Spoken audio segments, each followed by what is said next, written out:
بسم اللہ الرحمن الرحیم۔ السلام علیکم۔ حضرت محمد صلی اللہ علیہ وآلہ وسلم نے فرمایا، روزہ افطار کرنے سے پہلے جو بندہ قرآن کی یہ سورت پڑھے گا، اللہ 7 دروازے رزق کے کھول دے گا۔ ناظرین کرام، افطاری کا وقت دن کے سب سے زیادہ قبولیت والے لمحات میں سے ایک ہوتا ہے۔ روزہ دار سارا دن بھوک اور پیاس برداشت کر کے صرف اللہ کی رضا کے لیے صبر کرتا ہے، اور یہی صبر اسے اللہ تعالیٰ کے نزدیک محبوب بنا دیتا ہے۔ روزے دار کی شان یہ ہے کہ وہ زمین پر چلتا پھرتا ہوا بھی اللہ کا خاص بندہ ہوتا ہے۔ اس کی ہر دعا میں اثر ہوتا ہے، اور افطار سے پہلے کی گھڑیاں خاص طور پر قبولیت کی گھڑیاں سمجھی جاتی ہیں۔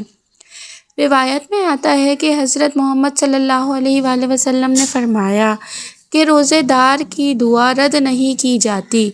جب وہ بھوکا پیاسا بندہ افطاری کے وقت دسترخوان پر بیٹھتا ہے تو اس کے دل میں شکر اور عاجزی ہوتی ہے۔ وہ چاہے قرآن کی کوئی سورت پڑھے، کوئی خاص کلمات ادا کرے یا اللہ کا ذکر کرے، اس کی وہ حالت اللہ تعالیٰ کو بے حد پسند آتی ہے۔ تصور کیجئے وہ بندہ جس نے سارا دن کچھ نہ کھایا کچھ نہ پیا، مگر جیسے ہی افطار کا وقت آتا ہے تو کھانے پر ٹوٹنے کے بجائے پہلے اپنے رب کو یاد کرتا ہے۔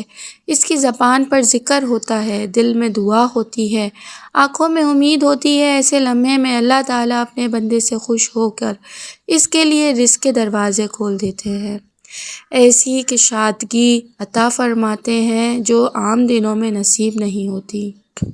پھر رزق اس طرح آتا ہے جیسے تیز بارش یا سیلاب کا پانی بہہ نکلتا ہے، جسے کوئی روک نہیں سکتا۔ برکتیں نازل ہوتی ہیں، گھروں میں فراوانی آتی ہے، پریشانیاں کم ہو جاتی ہیں، اور فضل اپنے فضل سے ایسا بے حساب عطا فرماتا ہے کہ بندہ حیران رہ جاتا ہے۔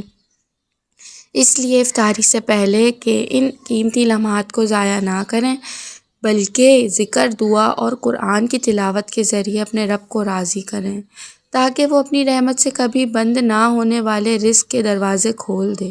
ناظرین، افطاری کا وقت واقعی نہایت خاص اور قبولیت کی گھڑی ہے۔ حدیث کے مطابق حضرت محمد نے فرمایا کہ روزے دار کی دعا افطار کے وقت رد نہیں کی جاتی۔ یہ وہ لمحہ ہوتا ہے جب بندہ سارا دن بھوک اور پیاس برداشت کرنے کے اپنے رب کے سامنے جھکتا ہے، اور اللہ تعالیٰ اپنے بندے کے بہت قریب ہوتے ہیں۔ ایک حدیث قدسی میں اللہ تعالیٰ فرماتے ہیں کہ میں اپنے بندے کے گمان کے ساتھ ہوں، اور جب وہ مجھے پکارتا ہے تو میں اس کے قریب ہوتا ہوں اور اس کی دعا سنتا ہوں۔ اسی لیے جب بھی افطاری کا وقت آئے تو جلدی میں کھانا شروع کرنے کے بجائے کم از کم 15-20 منٹ پہلے باوضو ہو کر سکون سے بیٹھ جائیں، دل کو نرم کریں، آنکھوں میں عاجزی پیدا کریں اور کچھ خاص اعمال کریں۔ خاص طور پر اگر کوئی رزق کی تنگی، قرض، کاروباری نقصان یا مالی پریشانی میں مبتلا ہے تو وہ قرآن کریم کی کوئی بابرکت سورت دل سے پڑھے اور پھر ہاتھ اٹھا کر یا ورزاری کے ساتھ دعا مانگے، کیونکہ یہ وہ گھڑی ہے جب آسمان کے دروازے کھلے ہوتے ہیں اور رحمت نازل ہو رہی ہوتی ہے۔ اس وقت مانگی گئی دعا دل سے نکلتی ہے اور سیدھی عرش تک پہنچتی ہے۔ اگر آپ سچے دل سے یقین کامل کے ساتھ اپنے رزق میں برکت، کشادگی اور آسانی کی دعا کریں گے تو انشاءاللہ اللہ تعالیٰ آپ کی مالی تنگیاں دور فرما دیں گے، قرض کے راستے آسان کر دیں گے، گھروں میں سکون اور برکت عطا فرمائیں گے، اور آپ کو اپنے سوا کسی کا محتاج نہیں ہونے دیں گے۔ اپنے بچوں اور آنے والی نسلوں کو بھی محتاجی سے محفوظ رکھیں گے۔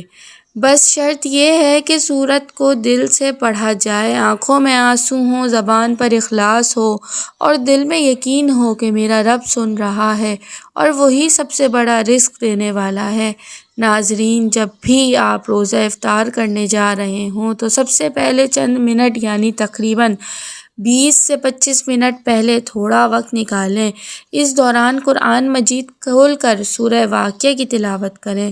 یہ سورہ 27ویں پارے میں موجود ہے اور مختصر ہونے کے ساتھ رزق اور دولت کے لیے بہت ہی بہترین ہے۔ اگر آپ کو زبانی یاد ہے تو زبانی پڑھیں، اگر یاد نہیں تو قرآن لے کر بیٹھیں اور چند منٹ پہلے سکون سے تلاوت کریں۔ صرف ایک بار آپ نے تلاوت کرنی ہے، پورے دل کے ساتھ۔ افطار کے وقت کی یہ گھڑیاں بہت ہی خاص اور قبولیت والی ہیں۔ حدیث کے مطابق اللہ تعالیٰ اپنے بندے کے بہت قریب ہوتے ہیں اور روزے دار کی دعا افطار کے وقت رد نہیں ہوتی۔ سورہ واقعہ پڑھنے کے بعد دل سے دعا مانگیں کہ یا اللہ میرے رزق میں کشادگی عطا فرما، تنگی دور کر دے، مجھے اور میری اولاد کو محتاجی سے بچا اور حلال رزق عطا فرما۔ پھر افطار کے وقت بیٹھنے سے پہلے 3 مرتبہ درود شریف پڑھیں اور پھر سورہ فاتحہ 3 بار تلاوت کریں۔ اس کے بعد یہ دعا پڑھیں، اللہم اکفنی بحالک عن حرامک واغنی بفضلک عمن سواک۔ اے اللہ اپنے حلال کے ذریعے مجھے حرام سے کافی کر دے اور اپنے فضل سے اپنے سوا سب سے بے نیاز کر دے۔ اس دعا کے بعد دل سے اللہ تعالیٰ سے رزق میں برکت، کشادگی، قرض کی آسانی اور اولاد کے لیے رزق خوشحالی کی دعا کریں۔ انشاءاللہ اللہ تعالیٰ نہ صرف آپ کے رزق کے بند دروازے کھول دے گا بلکہ یہ کشادگی آپ کی نسلوں تک جاری رہے گی۔ اس ترتیب اور اخلاص کے ساتھ عمل کرنے سے اللہ تعالیٰ اپنے فضل سے بے حساب رزق عطا فرماتے رہیں اور روزے دار کو زمین پر اور آسمان کے نزدیک بہت محبوب بناتے ہیں۔ تو ناظرین اس عمل کو لازمی کریں۔ سورہ واقعہ انشاءاللہ آپ کو مالدار کر دے گی، آپ کے گھر سے محتاجی دور کر دے گی۔ اس لیے یہ عمل ہر رمضان میں ضرور کریں اور دعا ہے کہ جو بھی بندہ یہ عمل کرے اللہ تعالیٰ اپنی رحمت اور رمضان کی بابرکت اس سے ہر مسلمان کے گھر سے رزق کی تنگی دور فرمائے۔ ویڈیو کو لائک کریں، شیئر کریں، چینل کو سبسکرائب کرنا نہ بھولیں تاکہ آپ بھی اس بابرکت عمل سے مستفید ہوں۔ جزاک اللہ۔